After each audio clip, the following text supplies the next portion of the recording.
But a lot of hiding balls sa baba ng mesa. Gagamitin lang, pinakamalapit, 4.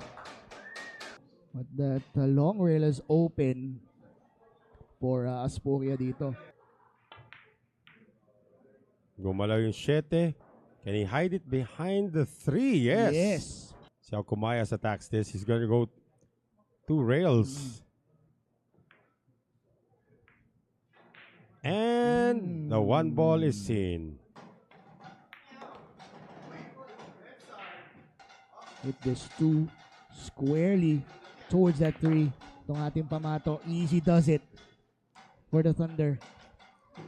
They're on fire na itong dalawang ito. No? Back-to-back wins including 1 golden break coming from Jolo Aspuria. Medyo diesel ang simula nitong dalawang bata. Kahit na anong pukpuk nyo pa dyan.